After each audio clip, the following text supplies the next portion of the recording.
Good day and welcome to another episode of It's a Long Road, the Rambo Series podcast. I am your host, Ryan, and we are now on First Blood, Nothing is Over, Part 2.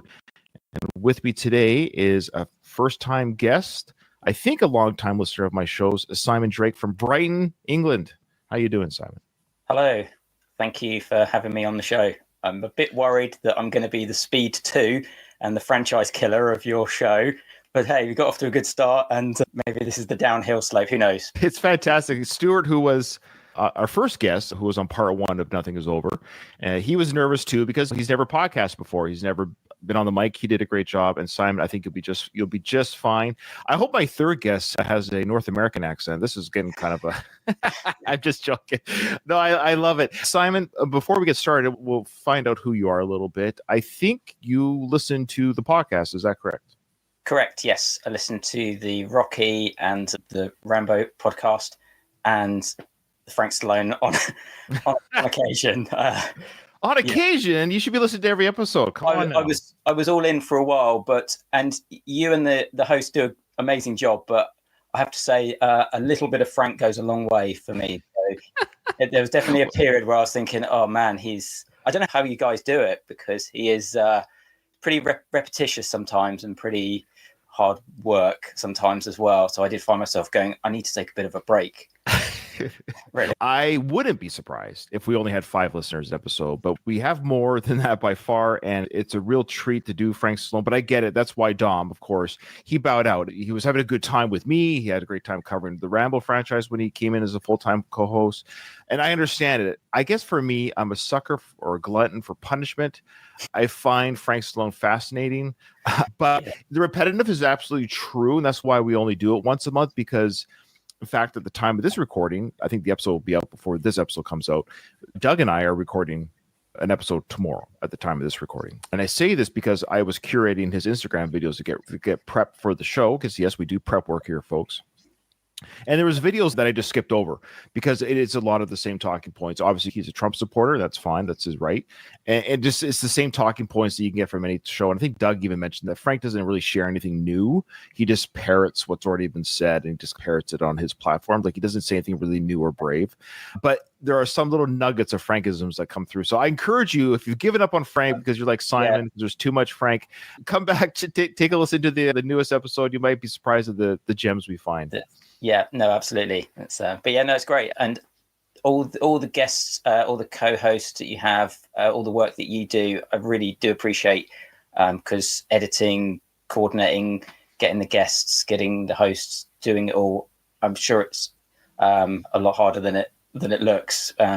So yeah, I do really appreciate all the effort and the hours and hours of entertainment that I've got from you and all your hosts. So yeah, you're doing a great job.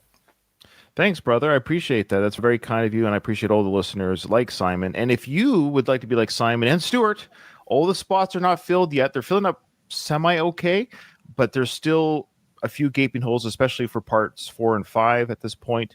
I think that's the biggest areas that we haven't covered or got a spot for. So if you want to come on the show, if you're a podcaster or just a fan of the podcast and try your hand at trivia and share your fandom of Rambo, the franchise, or the film you're on, even your non-fandom, that's fine, but you think you're good to go with trivia, please, I invite you to send me an email like Simon did. Simon sent an email, and of course, I've talked to Simon via email. This is the first time I've met him in person, like face-to-face, but Simon has written the shows throughout the years. I appreciate your support, Simon, and being a listener of the show. We do appreciate the Simons out there, even the ones from the UK. We appreciate you guys. But no, I will say our biggest audience after the US is UK.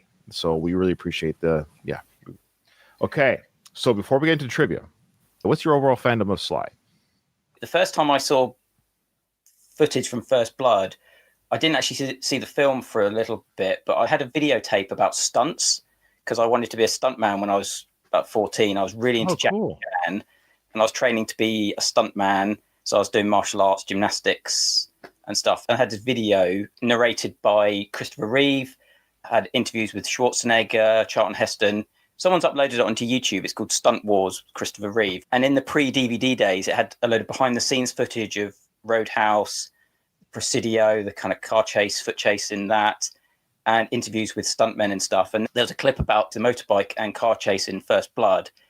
and the stuntman that did the jump over the train tracks, Benny Dobbins, I think was his name, and he broke his back when it landed. Oh, Said he carried on the shot to finish it, to get the shot in the can. I used to watch that videotape over and over again, so I was really familiar with the car chase and the bike chase. And then by the time I saw the film, and I was probably like 14 or 15, I didn't find it boring, but it was definitely expecting lots of action car chases and being really into Jackie Chan and those kind of action films. So that was my kind of first entry to First Blood. And then I think Tango and Cash was my first proper Stallone film. And then Demolition Man and Cliffhanger. And they're a bit more OTT. Sure. And when I was 13, 14, when those films were coming out. So Tango and Cash, when you're a 13-year-old boy, is perfect for me. So yeah, so I don't think I fully appreciated First Blood until a bit later. And I guess I was more into the sequels because they're a bit more big scope, more action, and a bit slicker overall. And then since coming back round to appreciating the totally different vibe of it and listening to your podcast and the coverage and actually revisiting the film in more detail, much like the first Rocky film, I think there was always that the OG is a bit grittier and sure. Yeah, First Blood to me feels a bit of a transition between the gritty 70s movies and the sort of getting into the 80s action. First Blood definitely has a sort of the 70s gritty outsider anti-establishment vibe of, say, Taxi Driver or The French Connection or One Flew Over the Cuckoo's Nest, where there's a bit of a downbeat feel to it. And it's interesting, I think 82 was that First Blood, I think? Yeah. 82, which is the same year as Conan and 48 Hours, both right. of which, if you look at the sequels, they're way slicker, they're way poppier, more actiony, whereas the first few are tail end of the 70s for me. Yeah, no, that's sure, because if you think 82 is when it's released, but they probably filmed it in 81, so you're only a couple years away from the 70s and that 70s feel. So that's, yeah, you know what? It's funny. I never made the connect. Obviously, we all know the 80s action film, the feel, but yeah, I would say the 80s action films wasn't really 82. It was the sweet spot would have been like it peaks between 86 and 89 is your apex, but 85 is starting to come in for sure because I think it's Lethal Weapon was the first one, was 85. 84, you're getting sniffs of it with Beverly Hills Cop, I think was 84, 85 as well. Yeah, so, but yeah, 80, yeah, 84. So 83 and below, you're nipping at the heels when the Commandos and Part 2. So even though it's an 80s film, you're right, it does have that foot in the door of the 70s aesthetic with the soon-to-be 80s kind of action films. That's a great way of looking. Even the first Beverly Hills Cop, you can see, even it's got the poppy soundtrack and the slickness, but the first Detroity bits and the tone of it is a bit more gritty compared to Beverly Hills Cop 2, and likewise with Conan Part 2 is much more goofy and slick. Sure. And so yeah, it's an interesting sort of intersection of that early 80s vibe and then the mid 80s getting into Commando and all the rest of it. Oh, that's great. So your first introduction was a stunt tape. That is a first. I've never heard that before. Now, you have done a film, have you not? You're the same Simon, right? The one that we have yet to still review your film. We're going to. I know we're horrible. It's just time. Don't hold your breath. Don't hold your breath. But no, don't be silly. I think it's look. Even if it's the worst schlock, if it's like Troll Part 2 quality film, you did something. And honestly, look, my podcast is like at the end of the day, it's in the realms of podcasts. It's a whatever, but I enjoy it. I create it and I have fun with it. But I'm not delusional thinking I'm some top tier podcaster with Joe Rogan type numbers or any type numbers. But what I mean by that is you created something legit. And why don't you just tell the audience what it is you've done in the film world? I've worked in the film industry for about 10, 12 years on and off. And yes, I have directed and produced 2 feature films, and one I co-directed, and then the other one I wrote and directed myself. 90-minute films, both available on Amazon and Tubi and some other places. Again, depends where you are in the world. Yeah, and I did some stunts on some films, so I did fulfill that promise, but it never quite panned out as a full career. It's very inconsistent. But yeah, I worked on some bigger BBC films, some bigger projects, very briefly on one of the Harry Potter films, Prince of Persia, Jake Gyllenhaal film, very briefly.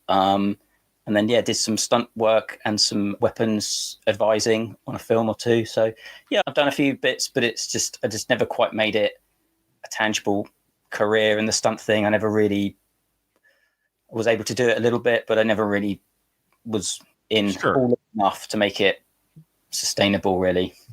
I know you're not saying this, maybe, but I think it's great. I think you've made a mark. You've done something. If you're interested in films and movies like I am, I think it's just cool that like I said, you've created, so you wrote and directed something that's legit. That's pretty cool. You had that experience. Sure, are you Christopher Nolan? No, but I'm not Joe Rogan. But you do stuff, you enjoy it, you have fun, you make a mark, and that's really cool. So what is the name, the film that you told us to watch? It was bucket list. It was definitely a bucket list thing that I'd wanted to do since, like I say, 12, 13, 14. I was really wanted to do it. So the film that I wrote and directed is called Lost Angel.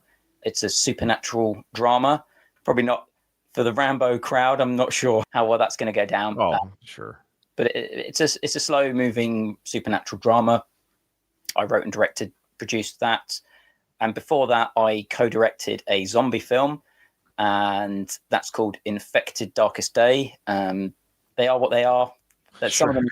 Some of the reviews are hilarious. Some of the bad reviews are just hilarious. We've heard it all before. It's just, but I think that's great. No, I think you think all my reviews are good? Are you kidding me? People stop listening to me. They stop listening to my Frank Stallone coverage. Come on now. It definitely was a bit of a Creed in Rocky 2, where I was death threats. It's like, why don't you kill yourself? It's kind of, why don't you go and play with the children instead? You call yourself a filmmaker? Why do you kill yourself? Yeah.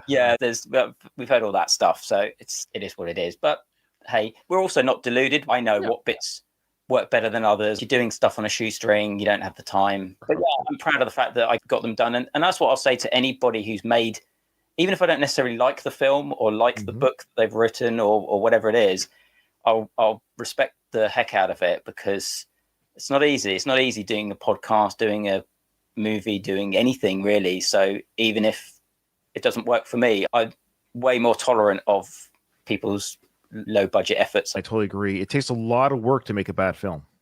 Yeah. I didn't set out to make a bad film. I don't say your films are bad, but this is a quote I've heard from other people, of course. Nobody says I'll have to make a bad album, a bad film, or a bad book. Your hope is that, hey, what I'm providing here is going to be fun for people, or they're going to enjoy it. But again, not everything's for everybody. But I just want to applaud you for your work. And I'm going to watch the movie. Now that I've got you on the show, I've really got to watch it. So that is my promise to you. So you got into Sly and the First Blood film, of course, a little bit later than I would have expected. I think I'm a little bit older than you, because when I was 14, I was 89. So maybe we're about the same age. Maybe we're about the same age, or born in 77. Okay, I'm 2 years older. Okay. Yeah. Okay. So about the same time frame of the Sly and Arnold and all those days, Jean-Claude Van Damme, all those great action films of the 80s and 90s. Yeah. But still a little bit Johnny Come Lately, because I watched First Blood when I was 8, and I was already like, I saw Rambo 3 in the theaters. My mom took me. I mentioned that on the podcast. And my mom actually took me and my brother so we could go, because it was rated R back in the day. It's so weird. That movie rated R. It's tamer than what you'd watch in like Law and Order, like today, like for the violence or whatever. Yeah. No, for sure. Seeing RoboCop for the first time when you're I was 12 years old. Okay, that movie is brutal, and I love it. But I saw that movie when I was 12, and when Officer Murphy gets killed, it's like, what's the guy's name? The main bad guy. When he's like, what's his name? Clarence Boddicker. Clarence, that's right. When he's like with a shotgun like that, it stresses me out every time when he blows off Murphy's hand and arm or whatever. It's so great. It's such great movie making. I've always said this about the horror films, which I enjoy. I don't necessarily need it to be gruesome, but if a movie is like a zombie film with the guts and stuff, I bet you it's a blast to film. I bet you it's so much fun to film gruesome stuff. Yeah, I often joke that the zombie film that we made is probably more fun to make than to watch sometimes. The acting's probably the most horrific part of that. It's a blast. Even doing action movies and stuff, I've done a little bit of that and done some squibs and some... When you're running around the woods with a machine gun, technically getting paid for it, when you're a grown up, it still has that same fun vibe, and I think that's why absolutely trying to do it. Okay, so you've watched the Rambo sequels, of course. You've seen them all, I presume, at this point. Yes, correct. So how do you feel the franchise is overall? Do you think it's a good franchise? Is it up there in the upper echelons? What's your fandom of the franchise? I'm more into Rocky than Rambo. That's always the sort of Beatles, Rolling Stones thing. Yeah, that's right. It is a Beatles Rolling Stone. Again, I never thought of that. But, It might be a British observation, but yeah, you're right. The British Rolling Stone, Beatles. That's great. So who's let me guess.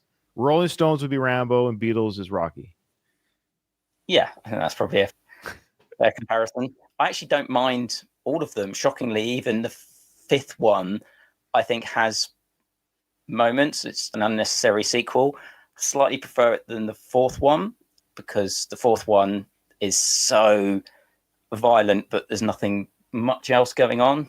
Might be controversial, but I think we talked about that on the show, actually. Yeah. it's really short, and Rambo's not really in it at times. It's got a weird tone where there's parts of it that he almost seems a bit of a sidekick in his own film, and the sort of realistic action is not really what I want in a schlocky action film. I don't want to see some of the horrific stuff in there, real atrocities. So I never quite gelled with that film. But Rambo 5, I think, because it's a bit more smaller scale in a lot of ways, and the fact that it got so critically destroyed when it first came out, I think I was expecting it to be much worse. And I just went, it's a Taken small scale action thing with some fun kills. Yeah. So I didn't take it that seriously as well, in terms of the critical, people being very critically wound up about it and all the political stuff. It's just a film that I could just enjoy or not. Sure.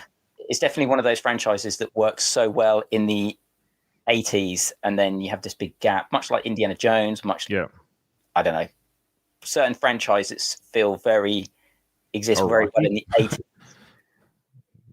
Yeah, like Rocky had the gap, right, of course, between...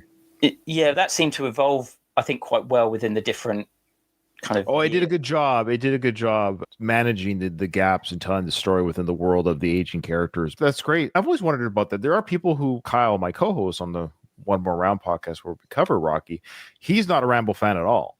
He's barely a Sly fan. He's just a Rocky fan, which is fair. Like, he loves the Rocky films. I don't think he even has seen all the Rambo films. I suspect there's people who even listen to this podcast who aren't fans of the Rocky films and vice versa. So that's normal. Okay. First Blood, how are you feeling about the trivia? Yeah, the first episode that I saw, I was a bit 50-50 with the answers, really. So did you do better than me or worse than me? I think probably about equal standard. But I just want to say, in terms of, we're talking about people doing stuff, I don't know how old Rocco is now or how old he was when he made the first book. I think he's 14, 15 now, and he's about 9 or 10 when he did the Rocky trivia book. Full respect for someone at such a young age to now do 2 published books. I know plenty of my adult friends who are still talking about doing this or doing this project or doing this book or whatever. It's fair play. That's really cool for him to take action and do it. Full respect for him. And it's obviously he'll love to hear that. Opportunities for kind of some fun and some episodes and stuff as well. It's been great for our show. It's been great. And I really encourage, thank you. I'm sure I'm thanking you on behalf of Rocco, because I'm sure he would really appreciate that. He's a great, I guess he is still a kid to me. And anyways, he's a great kid, a great teenager. Seems like a really just sweet family, and his father listens to the show since the beginning. There's a great family, and they've been really supportive of the show. And again, so here's the book. So buy this on Amazon, folks. Support it. If you do buy it and you want to come on the show, no cheating. You can't look ahead. Okay, that's number 1. Number 2, just buy it to support Rocco and his work that he did for this book and for the Rocky trivia book. It's great to support these young independent individuals who are the future of trivia and books, and maybe he'll do other trivia stuff for other series, and maybe he's got something on the go right now. Maybe for, who knows, I don't know. A Nighthawks. Yeah, Nighthawks trivia book. I would fail miserably. I'd be like, what would be one of the questions? I can't even think of a question to ask. You can't even get that it's really hard to get that in the UK. That was quite hard to get, even back in the day on VHS. And then really? Okay. It's quite a rare film. I'm a bit of a physical media guy, so I'm not great at streaming stuff. But yes, when he does his Tango and Cash book, I'm all in. Oh man, Rocco, you got to hit. He might just do all the Sly films. That's hilarious. He could almost. You know what he could do? Here's some ideas for you, Rocco. You know how they sell DVD box sets of the Clint Eastwood Western collection or the something like that. He could do the 5 top Sly films that aren't Rocky or Rambo: Tango, Cash, Cobra, Demolition Man, Cliffhanger, and Copland or something like that. Or have one of the least successful selling books and have the comedy films of Sly. That's right. You can do the comedy. That's right. The comedy collection of Sly. And there you go. You wouldn't have as many questions, but you could almost do 20 questions per film. That's 100 questions in the book. Think about it, Rocco. Think about it. And if you do it, you got to make sure you credit to me. You put that in the, what is it? Special thanks to Reiner Balkan. Get some residuals for the big bucks. No, Rocco, you can keep it all. Okay. So you got a pen and paper? Correct. Yes. Ready. Okay. Standing by. All right. Here we go. Oh my gosh. I did not look ahead at all for these questions. So as I read them to you and as the audience listens at home, play along, of course, as well. I'm reading the questions for the first time here. So that's why I chuckled. Who is the recipient of a cigar from Lieutenant Clinton Morgan? Now, so I believe we could talk about this. So this is, of course, it must be the scene where the bullseye guy. That's what we don't want to answer for each other because, we don't want to give, but I'm thinking the same thing. So he's the one that yells. Yeah, that's right. Bullseye. Yeah, he yells bullseye. And then is it Morgan that says the line, "Get that man a cigar"? Yeah. God. Is it him that says that? I guess it is, but he sounds different in my brain. Even though I've seen this movie. Fires the rocket launcher. It's that sequence, isn't it? It's when they're fire the rocket launcher. And that's right. And it's really goofy. And okay, I can't name the character. I think for this one, we both can say. Are you saying it's the guy who fired the bazooka? Yeah. Okay. The one that says bullseye.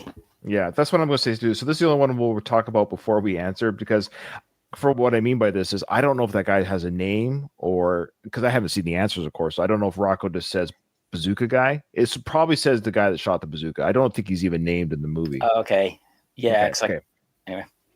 So what do you think of that scene overall? We talked about it in the first episode. Do you find it a little bit silly? I'm in agreement with you and Stuart where it does feel a bit out of tone with the rest of the film. They're definitely a bit more wacky, and all the Soldier of Fortune magazine. It's just played a bit more goofy than the rest of the film. Yeah, we don't get any indication that they're a ragtag or useless group of soldiers until they start talking.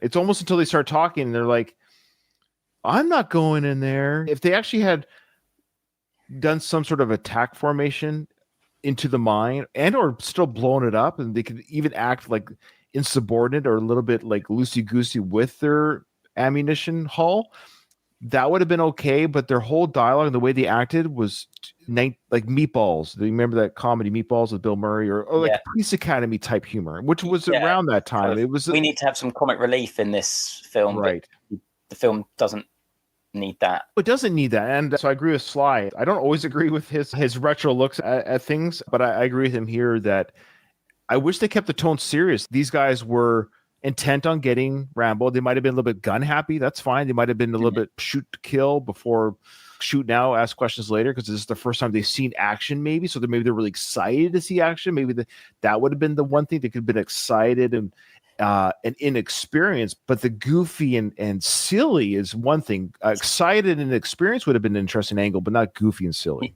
Yeah, or even I like the clash that they've got with Brian Dennehy, where there is like a bit of he's telling them to do something, and they're going, "No, let's go off and almost have fun, and let's disobey his orders," and they're going up, and then obviously it's making things worse, and he's trying to constantly get in control of the situation. Yeah, that could have had a bit of humor in it without them being comedy characters. If it could have been the culture clash of the Weekend Warriors National Guard compared to him trying to be more official. I think that's the weakest part of one of the weaker parts of the film. Yeah. Yeah. Okay. But there's not very many. It's a near perfect film in my eyes. Okay. Next question. In the police station, what does the sign behind Rambo say when Galt is asking for his name? Oh, I remember there is a sign there. Shoot. So what does the sign behind Rambo say when Galt is asking for his name? Now, the scene is there, of course, he's standing there stoic. He's at the desk.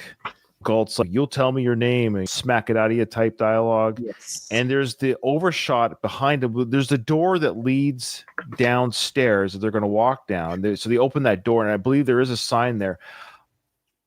Okay, that's the only hint I'm going to give you because I'm thinking out loud here. I'm pretty stumped. So Yeah. um, These are tough. I don't mind that the questions are tough because people at home are playing. Maybe they're getting them all, and that's good. Again, if you think you're freaking mastermind this stuff, I want you to come on the show and prove it. they can't all be Jerry Goldsmith answers. No, this next one, I think we got the harder ones than me and Stuart. Okay, what is Galt's first name? I'm gonna just guess. That's not the right answer, but I think it's funny. Okay. Oh boy, what color is the bike that Rambo steals after leaving the police station? So the motorcycle. Oh, okay. I think I've got the overall color. Hopefully it's right. People are like, Considering how I watched that scene as a kid, you'd think I'd be good, but memory is very weak. You can be convinced of something that you've seen. This is where the Mandela effect comes in. You've heard of that before, of course, where you believe something was something for so long and you find out that wasn't the case. And you're like, that can't be right. I always knew that you could say that the Mr. Peanuts character, he has a monocle, but he doesn't have a monocle or whatever, or a top hat or a cane. And then when you see the picture, no, he's never had it before. It doesn't matter. Your memory tells you that's what you believe, but that's never been the case. So your memory is just a very tricky thing. Okay. I've got a color. I might get 0 of 10 on this one. So I really enjoy this scene when Rambo, of course, breaks out of the jail. He's out in the street. We talked about in the first episode, of course, with that musical score kicks in, the action sequence kicks in. And I always loved how when Rambo is about to steal the bike, he does that sort of like football type back and forth in the middle of the street. Yeah, he's like, I got to grab this guy off his bike. Yeah, great sequence how Sly playing Rambo does his own stunt work here. This is him really pulling an actor. I'm sure it's a fellow stuntman on the bike who gets pulled off the bike. Sly pulls a guy off a bike. That's him. And then he jumps on that bike. What do you think of him as Sly as a stuntman doing this kind of stuff? Yeah, and also he's wearing a vest and a pair of jeans. He's not padded. And those roads look wet, slippery. Some really great stunt work, actually. All of that stuff where the cars are drifting and skidding. And something I really noticed is there's some really good, the stunt man on the bike, when it's not Sly, does a really good job, or they do a very good job of filming it where it's moving fast enough where you don't see it's not Sly, or there's a bit when the bike peels around a corner and then comes towards the camera and the stuntman looks back at the police at the point where he's near the camera to hide his face, which is a classic stuntman trick where you obviously, the closer you are to the camera, you're going to be more notably not the star. So there's all these little tricks of the way that they shoot it, and the jumping over the fence, jumping over the train tracks. And as I mentioned before, Benny Dobbin did the car stunt where he injured his back. Yeah, there's actually a couple of interesting stunt people on the credits as well for First Blood. There's Richard Farnsworth, stunt guy who then became an actor. He's in Misery, and then he ended up having a bit of a career revival at the age of 87 in The Straight Story, the David Lynch film. But he started out as a stuntman, did a lot of horse stunts, and then you've got Conrad Palmisano, who did a lot of Seagal movies. And so how dare you? Seagal does his own stunts in every. Yeah, exactly. He does his own fight sequences too. Are you kidding me? Exactly. But Conrad Palmisano was there during the infamous Jean LaBelle choking out story. But he refutes a lot of the other claims. But anyway, so it's an interesting cast list of stunt performers, and they obviously all put themselves through. I'd love to know who did the dive off the cliff. There's a couple where both Galt and Rambo, some of those high falls look pretty impressive. We mentioned, I forget where I got this information from, but you might recall we did talk about it on the It's a Long Road when we talked about that scene. I forget who my co-host was at the time, but I believe it was 3 different people. Okay. It was either 3 different people or 3 different falls. So the one was the original fall from the cliff. Then there was the fall into the tree, and Sly did the final fall into the branch. Yeah, didn't he break his hand or his finger or something? He bruised his rib for real. When he hits the tree, you hear him go, and that's him. Uncinematic. It sounds pretty real. Yeah.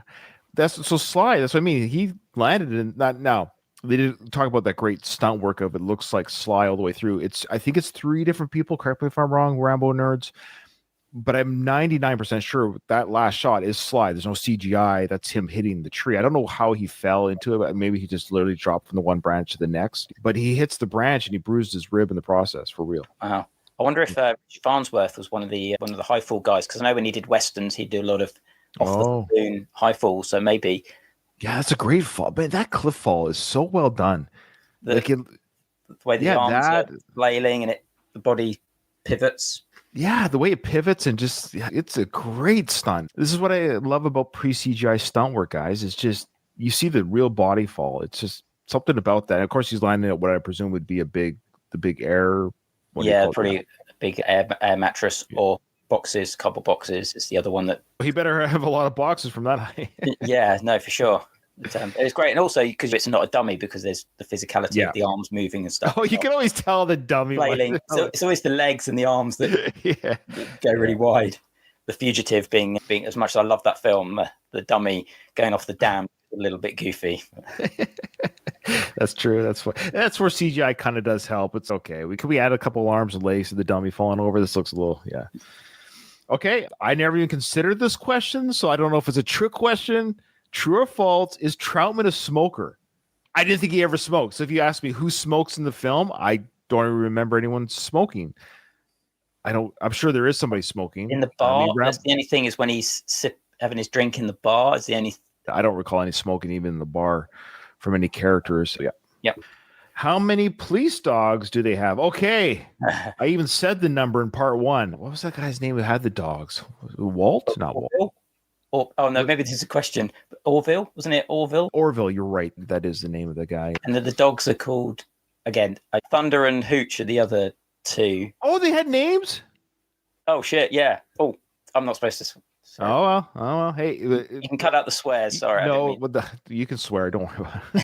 No, it's fine. Okay. I've given you the answer though. Well, that's okay, because I don't look ahead of the questions, and if somebody comes on the episode and that question comes up, it proves if they listen to it or not. So there you go. And even if I remember, like, I almost forgot it was Maggie. I have what's called a dump brain. I'll learn something for a test and then I dump it. If I don't really keep thinking about the information I have in my head, I'll forget it very easily. Talk about memory, right? If I don't need to remember things, I dump it very quickly. Ask my wife; she gets very mad at me for it.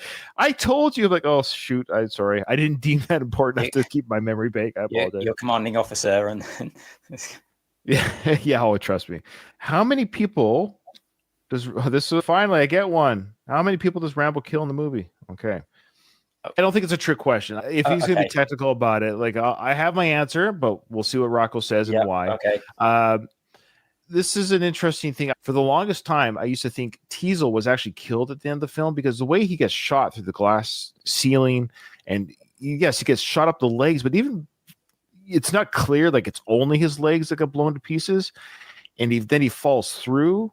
As a kid and lower VHS quality and stuff, I don't know how many times I didn't notice that Teasel was still alive and he's panting on the ground, but then he's in the ambulance. I would say for probably years, if you were to ask me, did Rambo kill Teasel, I might have been like, I think it's almost like the first Rocky film. Who won that fight? It's ambiguous. Like, we know, of course, multiple views. We know it's quite clear now, but it's just funny how it almost seems like Rambo kills Teasel at the end. I wonder if, for those who don't know, that the ending was reshot. And I do wonder maybe if Dennehy had died in the original, more downbeat ending, the way because obviously that stuff was shot pre-reshoots, because he comes out alive out of the police station. There's Dennehy in the stretcher. That's right. So those they reshot. Have you read the David Morrell Part 2? Because I was going to reread those, and I just wondered if Part 2 novelization ever explained what happened to Dennehy's character. Good question. Again, memory, right? I don't recall. I think there was mention of the town and because the book starts in much in the same manner as the movie, in that he's in jail, like he's in hard prison, and the reason why he's there is because of the chaos he caused in the town. So I think there's some inner thoughts or recollection of his time that he spent in the town and why he's in prison. I just don't recall what his feelings were on the matter, or if Teasel was dead or alive. I don't recall. After listening to your previous episode, I've got First Blood reserved from the library, and then I might pick up part 2 as well, because that's David Morrell. I've read a couple of David Morrell ones, Creepers and Scavenger and First Blood, way back, and I don't remember anything about it, so I'd be quite interested. I even read Hunter by James Huggins. It was entertainingly trashy, but I never pictured it as a Rambo, because I read it before Rambo 5 was made, but I knew it was potentially going to be Rambo 5, and I just never saw him in that. No, it's funny, Simon. It's funny that when I read that book, I've always been a movie nerd, and I've always been a Sly nerd, of course. This is pre-internet, so I'm trying to remember. Sly's had the rights to that book for decades. So, oh, really? Yes, like for at least 20 years. Oh, wow. And the reason why I read the book is because when Sly got the rights to the book 25, 30 years ago, it was never talked about being a Rambo film at the time. It was just he wanted to do this movie, Hunter, because it was around the time and day of because I believe it's an alien, right? Yes. Yeah. And it's been a while. Like I said, it's been again. It's obviously on Arnold. I'm going to do my version of Predator, kind of exactly, and that's how I read it. And it's like you say, it's schlocky, great book in the sense of there's nothing. It's not War and Peace, but that's why you get this book. I remember reading the book, thinking this is awesome. This is right up Sly's alley. Let's go. Let's take on this thing. And of course, it was his answer to the Predator film. That's how I viewed it. It wasn't until like later interviews and stuff that we heard Sly say he was entertaining it for Rambo purposes. But when I bought the book, the byline I read or wherever I got the info, because that's why I bought the book, was that it was just going to be a standalone Sly film. Well, interesting. Because I only read it about 5 years ago. That was the more recent news. And again, that might have been Sly. I don't know. Who knows what he says now that he said earlier? He's mercurial with his quotes. He's a storyteller. I think people forget this about Sly. He is a storyteller. I'm not saying liar. I don't mean, look, at the end of the day, it's not lying the way like a politician would lie, because it doesn't matter. He's a storyteller. His whole life is a story. His Rocky story of how the Rocky film was made is a story. It's a fantastic story, but I don't know how much of it's true. It's often very, I don't know how you say it, but Sly presented romanticized. Yeah, him presenting himself in a particular way, rather than, like you say, the truth. But yeah, the Hunter, I'd recommend it. Mm-hmm. When I read it, I almost imagined more a Steven Seagal On Deadly Ground Part 2. He's burly guy in the woods, and that's the kind of weird crap that Seagal would have in one of his movies, a kind of bizarre plot alien rather than Sly. Sly's never done a proper sci-fi, has he? Apart from Demolition Man, which is more action. Good point about the sci-fi, yeah. But a proper like alien film, it's fun. Isn't that weird, eh? Like, yeah, it's almost I can't imagine Stallone in a sort of space movie. It just, I don't know. It's he came from the De Niro and Pacino school of film, and I say that with all due respect, meaning has Pacino been in an alien film or De Niro? So he came from that background of acting, and this. I've said this before on the Rocky podcast more than the Rambo, so I'll say it for here. So the one thing I hate is a strong word. The one thing I am mad the most about Sly, and I love him for his films and stuff, is how many wasted years we got, and we can't turn back the clock of time. And there were so many years where he was that perfect age of manliness, from basically 45 to 60, almost a 20-year period. Wasted time for dramas, being the mob guy, the enforcer. It's unfortunate because he should have picked up more bad guy roles, and he was so concerned about his. Now he's finally doing it with Tulsa King, but he's 78, and he's doing a great job, and I'm enjoying the series. But it's not that it's too much too late or too little too late, because it's still a great series. But I bet you there's a part of him that agrees with me if he listens to this, because he shouldn't have worried about I don't know why he hung on to that so long. He should have said, okay. Because he even talked about it with Copland. That was his whole point. But the quote unquote failure of that really threw him off his game. He took it really personal. I don't know why he didn't just dig in, man. Just don't worry about it. Just keep doing it, because you have the ability to act. You have it in you with the proper director, the proper screenplay. Just keep plugging away at this stuff and get a proper mafia film, gangster film, Goodfellas type film. Saddle up to Scorsese or Quentin Tarantino tried to grab him for Jackie Brown. That went to De Niro. I think it went to Stallone first. This is what I mean. I think he turned it down. Yeah, Stallone seems to be almost as he's got both feet in his De Niro, but also wanting to compete with Schwarzenegger thing. Whereas Schwarzenegger seemed just I'm just doing my thing, and I'm not going to. I think Stallone always seemed to not quite. He has an ego. Yeah, I hate to say this. I know, and that's what makes him a star. Don't get me wrong. I don't really have an ego, but I'm also not successful. I think most celebrities, you almost have to have an ego. Like, he is his number one promoter, right? But you have to be willing to. You look at an actor. I'm trying to think of so many great actors. I'm trying to think of someone who's not afraid to, like a Joaquin Phoenix, Christian Bale, DiCaprio. You have to be willing to do roles that, I would say, humiliate you. That's not the right word, but to take you to places that you're not screen friendly. Philip Seymour Hoffman wasn't afraid to be gross, be creepy, or Kevin Bacon's played some pretty creepo roles whilst also maintaining, and obviously he's not a star. No, but you're right. But the thing that makes actors great, like the ones you mentioned, is you got to be willing to take on roles that are not flattering or unkind. Anthony Hopkins, you playing a serial killer. Imagine if we saw Sly do like that type of thing. Look at Tom Cruise when he played the hitman. That's what I'm talking about. He played a hitman. It's bad. He was a bad guy. Jamie Foxx was the good guy in that film. And I love when these actors tackle this bad side of things. It's cool. I've always got this theory that I much prefer Tom Cruise when he's playing a prick in a movie, when he's Magnolia, when he's Rain Man, and Collateral, because there is a kind of a darkness to him which he puts on this Tom Cruise thing. And I love the Mission Impossible movies, but I do find his character not terribly interesting. Oh, the character's not interesting. No, he is showcasing him as you're talking about stuntman. What do you think of Tom Cruise being the stuntman that he is? Yeah, full respect. Especially doing that because he started out as a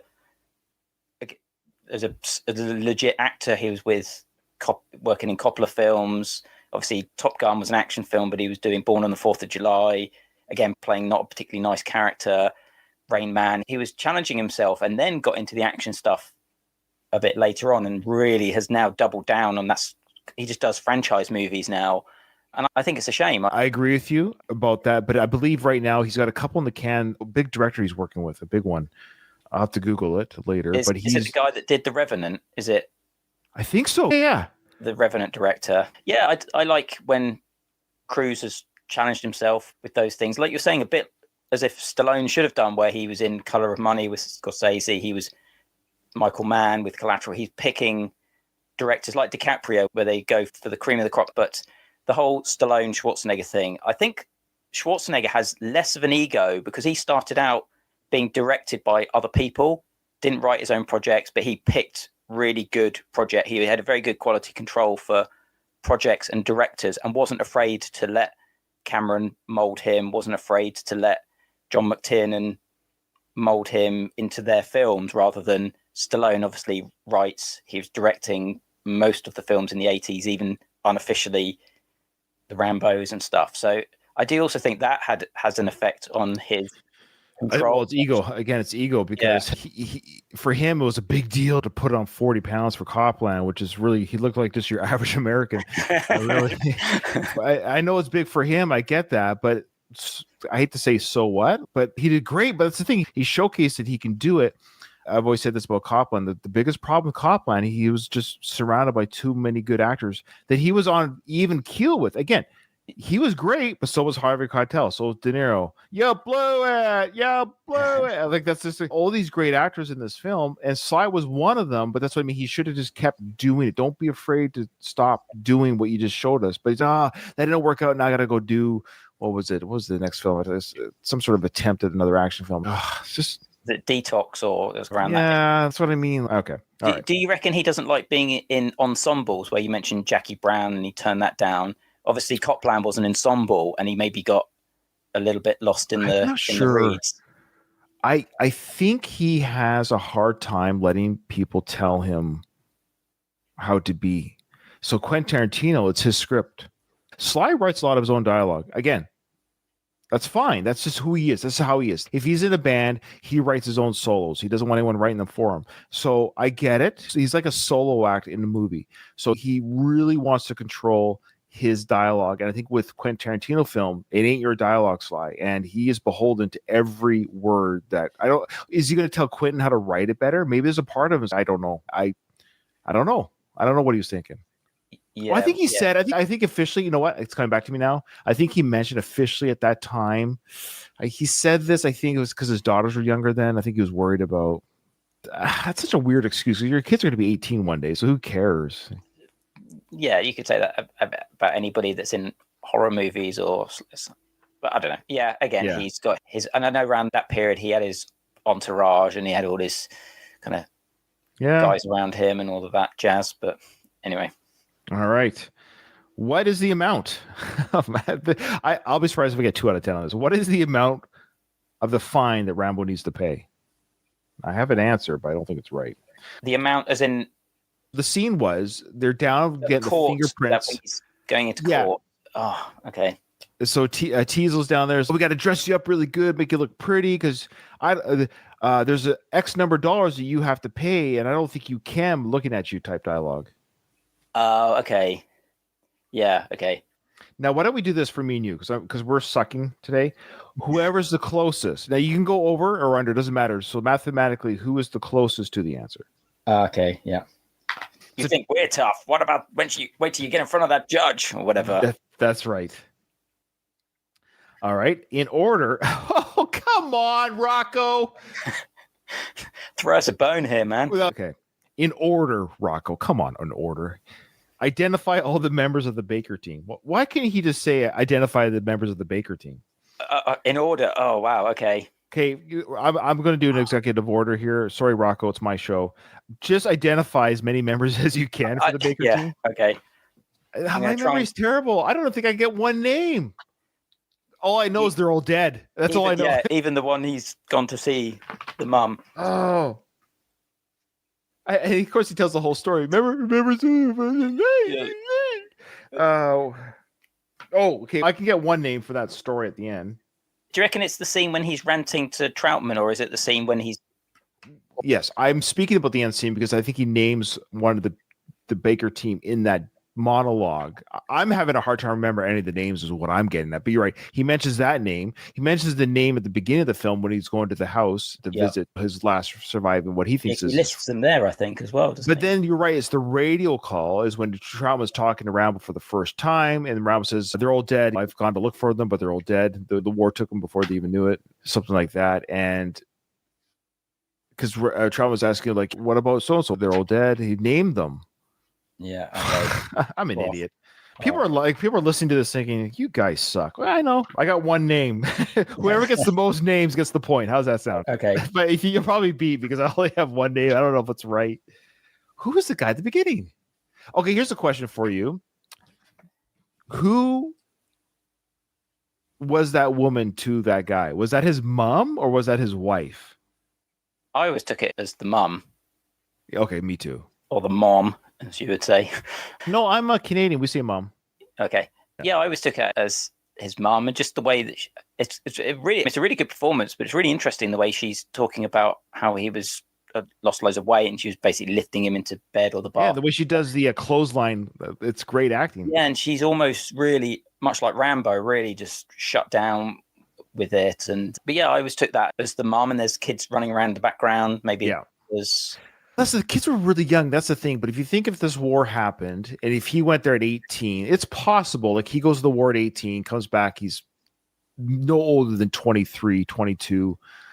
He could have younger siblings. He could be the oldest with younger siblings who are 10 years old, younger to 12 years younger. That's very possible. Like I have a 27-year-old son and I have a 10-year-old twin. So it is possible to have that age gap. So I think there was a few houses in that background as well, maybe. So maybe it's a little sort of communal housing estate area. Here's some not really trivia, but do you remember us talking about this actress on the...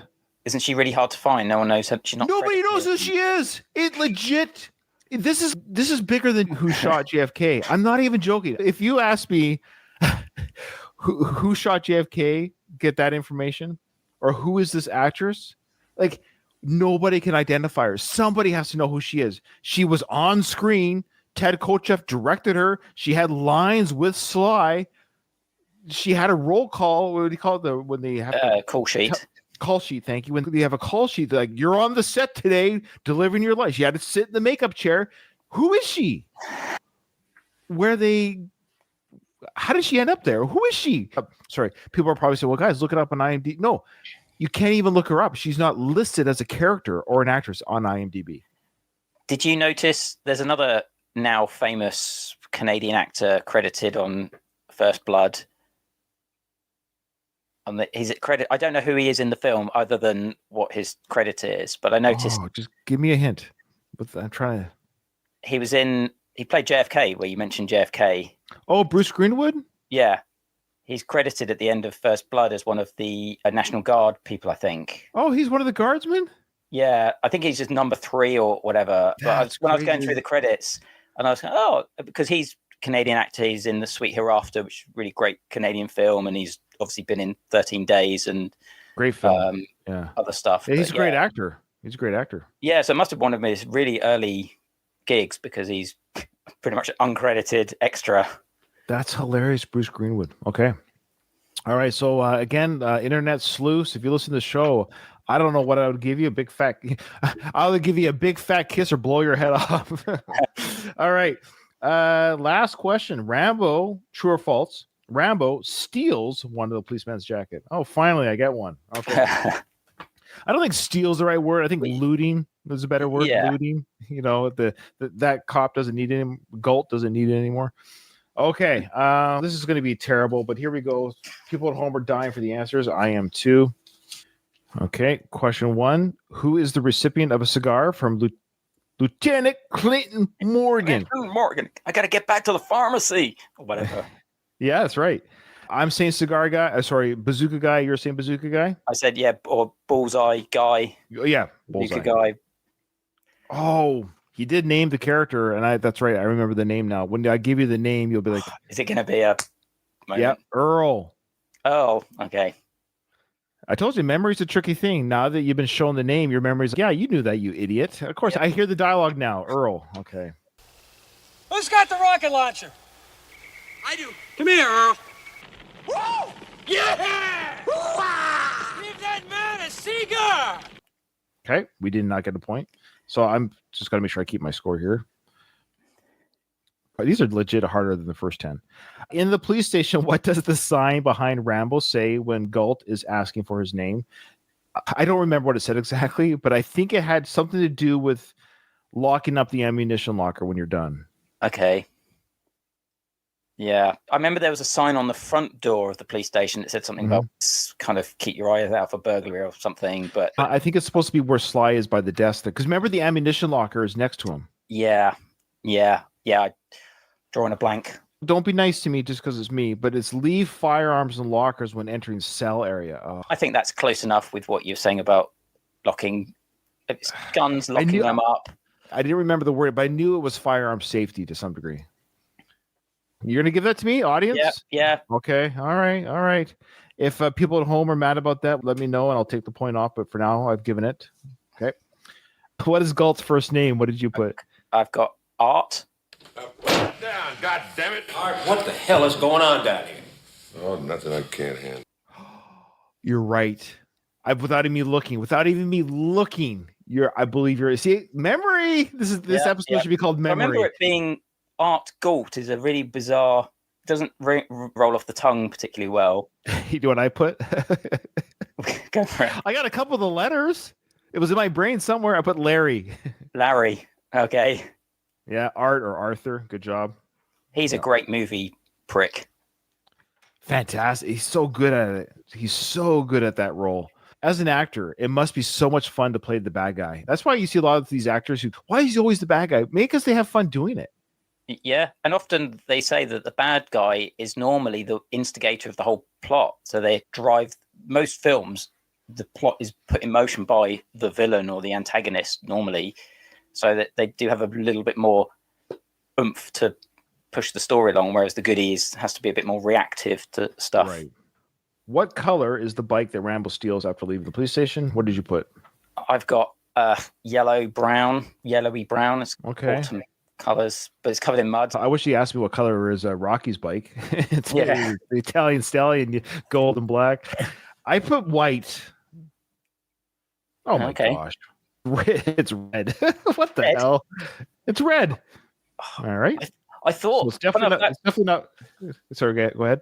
you were saying about trusting your instinct last episode. I was thinking red, but then it just seems too bright for such a muted color.